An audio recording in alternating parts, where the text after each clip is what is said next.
Antoni is the food and drinks expert. This gig has, from what I can tell, completely changed his life, right? Understatement, but yeah. Yeah. It's had a little tiny impact on your life. It's had a little impact, yeah, just a bit. He's just put out his first cookbook. It's called Antoni in the Kitchen, and he's here with me in the Q studio to talk about food, fame, and growing up in Canada. We have a Canadian in our midst. We do.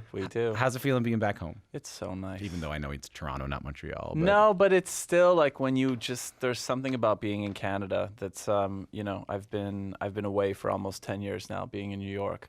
And there is something comforting in it. It's a homecoming, whether it's Vancouver, Toronto, Montreal, especially Montreal, because that's where I'm from. Yeah, but of course. It's like it's a homecoming. There's something about like the sense of humor and like the sensibility of everyone here, where it's sort of like like you just always feel welcome. Yeah, I think I saw an interview with you one time, and you were talking about having to vote for your castmate. It was like you versus Jonathan were up for an award, and you said, "Well, I got to vote for Jonathan because I'm Canadian. I got to." Yes, I have to it's what we do. We're nice. So welcome back. Thank you. And I'm glad you have the weather for it. I genuinely love it. I was in London a couple of days ago, and it was really rainy, and everyone was. Brits apologize for taking up air in the room, not unlike Canadians. It's like a thing that we do. And they were all apologizing for the weather. And I was like, no, I genuinely love this. Like, I love a good moody mood. Mm-hmm. Anything that like encourages me to light a candle and listen to some sad music, I'm like, yeah, I'm here for it. Anything where I have an excuse to not go for a run. Exactly. I can't. It's too bad out. I can't. I don't want to go. Terrible weather. I'm just going to stay home and eat cheese. Before we get to the book, so Queer Eye is this huge phenomenon. But I heard the audition was really intense. But I got to tell you, we don't really know why. So I want to play you a clip of something right now. Okay. This is you being interviewed by your Queer Eye co-host, Jonathan Van Ness, on his podcast, Getting Curious. And your answer to the question, what was the most stressful part of the audition, is entirely in Polish. Take a listen. So you need to respond to this question in Polish. Okay.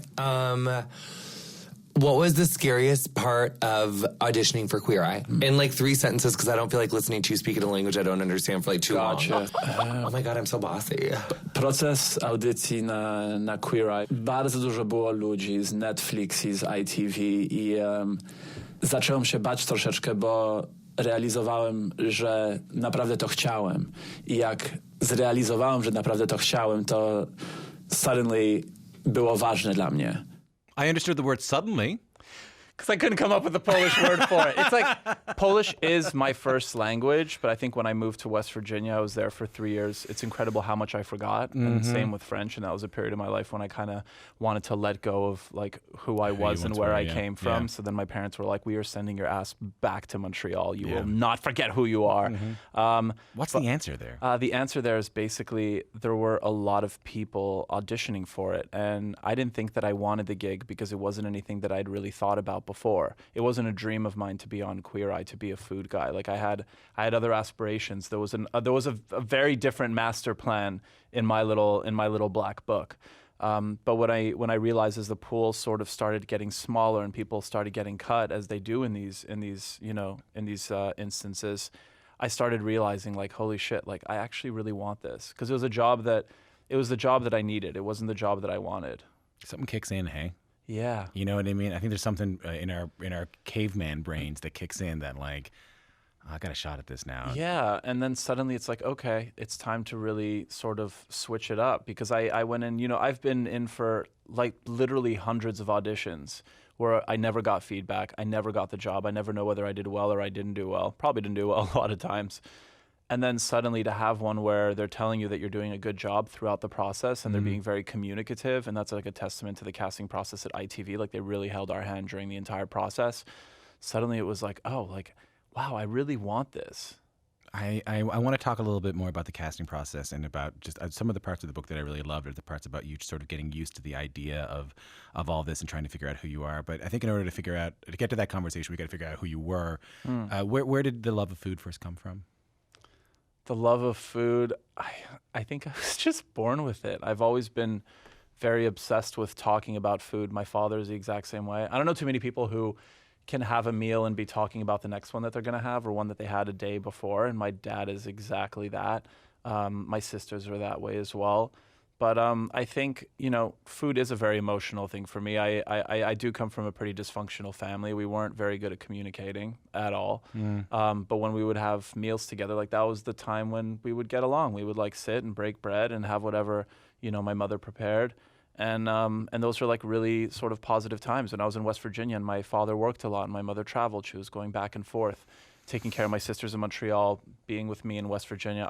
I had a lot of time to sort of fend for myself, so I would like throw ragers. But before said rager, I would like have a dinner party at like somewhere between 12 and 14, and I would like cook dinner for my friends. I was having like pizza, and our producer Ben said if he got a bag of chips when he was 14, he was pretty happy with it. This is remarkable. But I liked the idea of just like preparing something for someone and just kind of having that ritual and kind of recreating what I had as a kid. I'm a very nostalgic person as well. I'm all about recreating moments. If I'm sad, I hold on to it for a very long time. If I'm happy, I do the same. You know, I don't want to speak for you or psychoanalyze you because I play banjo and I can't do that. But I can't help but think that, you know, if you have a sort of a dysfunctional family, as you say, you know, and that food was an opportunity to communicate, where it was sort of Switzerland. You were able to be peaceful with one another. If you're a kid, you move to West Virginia, you maybe not fitting in, or you have to meet a whole bunch of new people. What a great way to have that same kind of peaceful moment in a dinner party, right? Absolutely. I mean, I do think food is the ultimate connector. When I think about, you know, not to like bring up the cookbook, I know we'll talk about it, but it's sort of like every single recipe that's in there. Like I have a story about like the person who I was with when I experienced it for the first time, or who I think about when I have that. For me, it's such an incredibly, like I'm an emotional eater in every sense of the word. Like there's always a story behind every single one of those things. What's a food that you can be in New York, or you can be in Los Angeles, you can be anywhere, walk in and smell it, and it'll immediately remind you of Montreal? A good bagel shop. Not the bad ones. There's not many.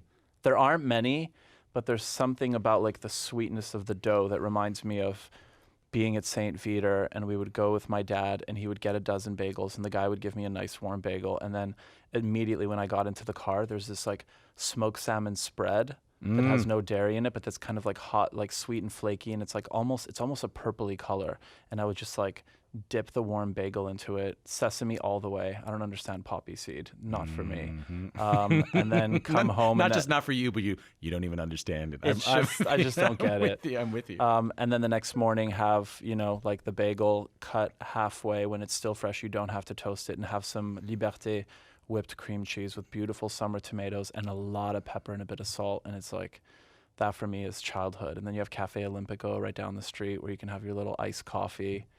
Back in the day when people smoked cigarettes and you would just have one and sit outside. It's just, I'm taken back to like Mount Royal and what it was like being a university student, and going back to St. Viateur and thinking of those childhood memories and like the life that I had, and like. I can tell even now. Yeah. We're talking. I can see you going to go there right now, man. Yeah. What's the name of the he was a poet and artist, Mordecai Richler. Yeah. Like I'm just thinking of like his pieces immediately when I think of that part of Montreal. So it must have been, seeing as how food was so important to you, especially what you ate in Montreal when you moved to West Virginia. I mean, you got made fun of what you were bringing for lunch, right? Yeah, it wasn't. I mean, I got made fun of for that, but it was also suddenly like my name was, is Antoni Porowski. My family friends called me Antek, which is like short for Antony, but not really. It's a Polish thing. And suddenly it was like weird to have a weird name. I had my 7th grade teacher. She was really lovely and sweet. Excuse me. But I remember the first day of class, she asked me, she was like, "Oh, so Antek, I heard that you speak 3 languages. Like you speak Polish, French, and English." And I was like, "Yeah." And her next question was, "Why?" Ooh. And I was like, "What do you mean?" And she's like, "Well, why would you have to speak 3 languages? That seems so hard." And in my mind, I just couldn't compute. And I was like, I didn't decide this. I was born to Polish immigrant parents. Yeah. That was the first language. And then French you had to learn in school. And then English was like Sesame Street, like all children of immigrants. And then you take an elective and you learn Spanish because that's like the thing that you do, right? And so suddenly it was like, suddenly I felt embarrassed for who I was, which I think was one of the, that's happened to me in many different ways with sexuality and stuff. But in terms of my cultural like identity, that was sort of like that hit kind of really hard. I want to keep going on that just for a second. If you're just tuning in, this is Q. My guest is Antoni Porowski. He's the food expert on the hit show Queer Eye, the show in which he and 4 others, a.k.a. the Fab Five, help people be their best selves. Antoni has a new cookbook out now called Antoni in the Kitchen. So I want to take a listen to this. What's so interesting about your kitchen is that you have these signs of somebody who really appreciates cooking and making things from scratch, but then you have stuff like these fudge rounds and these like super processed, I mean, I don't know. I need help. Yeah. To say the least. Yeah, and that's what I'm here for. That's my guest, Antoni Porowski, on the first episode of the hit Netflix show Queer Eye. I love that you were laughing while we were playing that. Yeah, I was trying to figure out who it was at first, and then I heard Dear Sweet Tom Jackson's voice, and my eyes are a little watery now because I'm like, I don't watch footage of myself or really listen to it at all. I don't like to. Yeah. And so to hear that is sort of like, wow, I remember how I felt that day. That was our actual. None of the episodes are sort of filmed in succession. They all get kind of mixed around to have like a bit of an arc throughout the season. But that was actually the first episode that we ever filmed, and that was our first day of filming. Like I still don't know what I'm doing most of the time, but like we didn't know what we were doing. We didn't know what we were getting ourselves into. We went in with this like childlike innocence and just went scavenging around his apartment and just like looking for stuff, and it's just wow. I'm not surprised to hear you say you didn't really know what you're doing and kind of joking around saying you still don't, but because you start this cookbook, Antoni in the Kitchen, before you get to these recipes, saying that getting the role on Queer Eye, whereas it could have been a very validating thing, it gave you crippling self-doubt. Like, tell me about that. Why did you feel like an imposter here? I mean, I was incredibly excited when I got the job because I really fought for it. Yeah. So I was proud of myself. Yeah. But then as soon as that that didn't last very long. That was like fast food where it feels great for like 5 minutes and then suddenly it goes away and other feelings come in.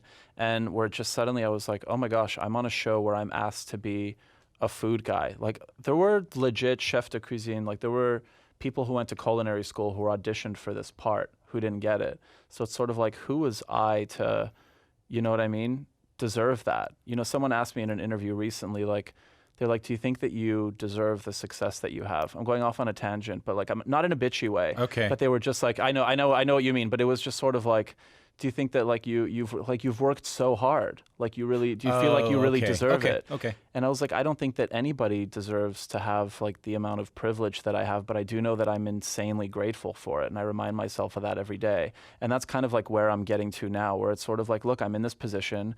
I used to pride myself on just like in every interview being like, I'm not a chef, I'm a home cook, because I didn't want to piss off all the chefs that I know and like call myself by a title when I'm not really that.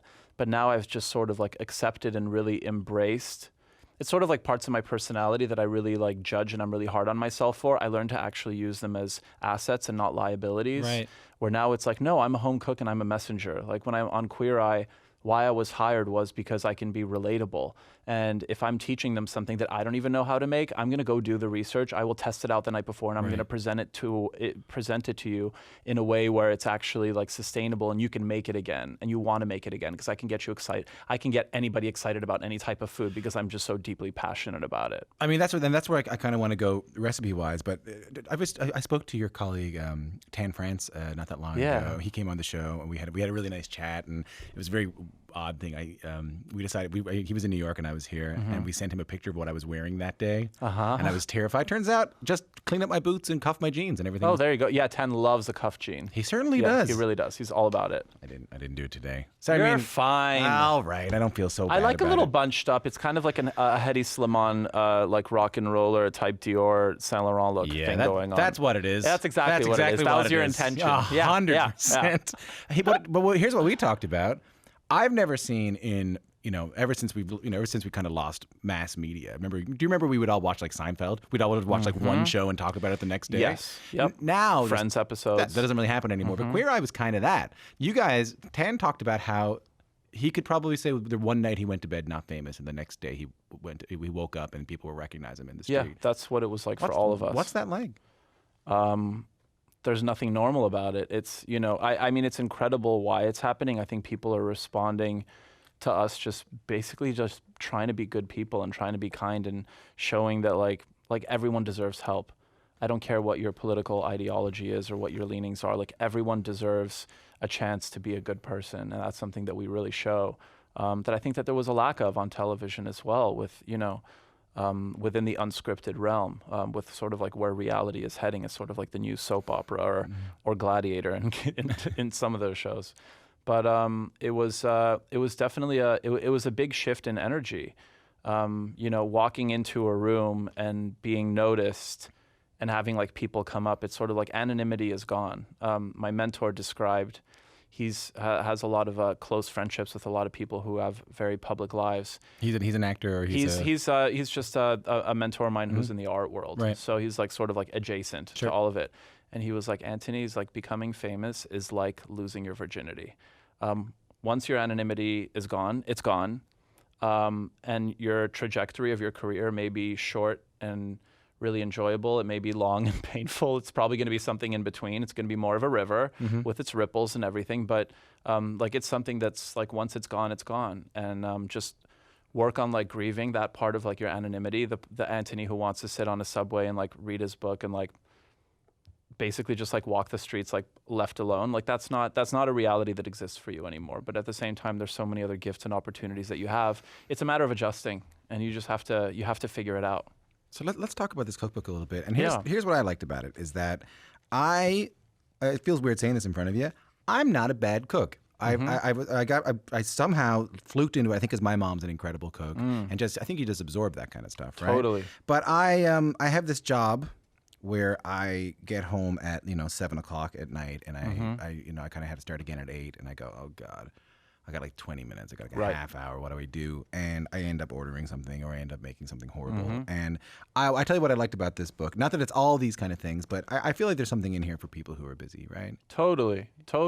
It's stuff that people can make, and I'm not about like, I try not to be too gimmicky with sort of like, these are all the meals that you can make in less than 20 minutes. But that's actually the type of life that I lead as well. On weekends, I'm going to spend time working on something a little more laborious, or like a soup or a stew or something that needs to reduce and sort of like concentrate. Yeah, I love that. But during the week, I want to make something quick, but also feel like I'm taking care of myself and somebody else. And that's what a lot of those dishes are as well. It's like the book is a mix of everything. I feel like the book is in some way an antidote to Uber Eats. Like the book is an antidote to Foodora. And I don't hate my Uber Eats and my Postmates as we have in New York. And like I use those, and I'll be straight up front about it. But at the same time, I think it's all about balance. If I eat too much delivery food, I stop appreciating it. But if I cook a few meals for myself, then I can be like, I am not lifting a finger tonight, and someone's going to bring me a container of food.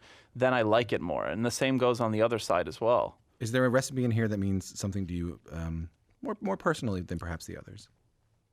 It's part of your past, part of your life. I would say, I'm not sure if I mentioned it in the introduction to the dish, but there's a roasted carrot and carrot top pesto dish with a little schmear of Greek yogurt on the base, because I love a Greek yogurt, and that's a dish that I prepared a lot in the spring, in the summer, in the winter, during a really wonderful 7-year relationship that I had.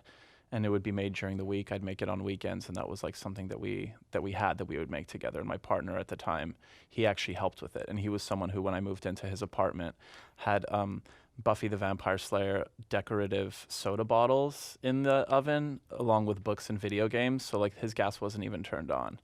And that was just like a really nice thing that we made together. It's funny, because it brings me back to that question I asked you about, like what smells of food bring you back to Montreal. In that moment, I could see just the way your eyes lit up or the way you were smiling, that food that we make ourselves can do that too. Absolutely. I really think so.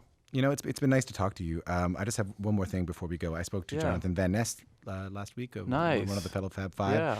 I asked him what question he would like me to ask you. Oh, dear God. It was shorter than I thought. Can we take a listen? How much he misses making out with me all the time. There you go. I miss it so much. It's like it was yesterday when we were last making out in Philadelphia. Can you do it in Polish, please? Jonathan, tęsknię za tobie. Naprawdę chcę ci takiego dużego buziaka dać. I chcę usiąść i oglądać telewizję i Great British Baking Show razem z twoimi kotami. I zjemy trochę sera. I może naleśniki dobre. I może potem więcej sera. I potem pójdziemy spać razem. Kocham cię. Antoni, thanks for coming in.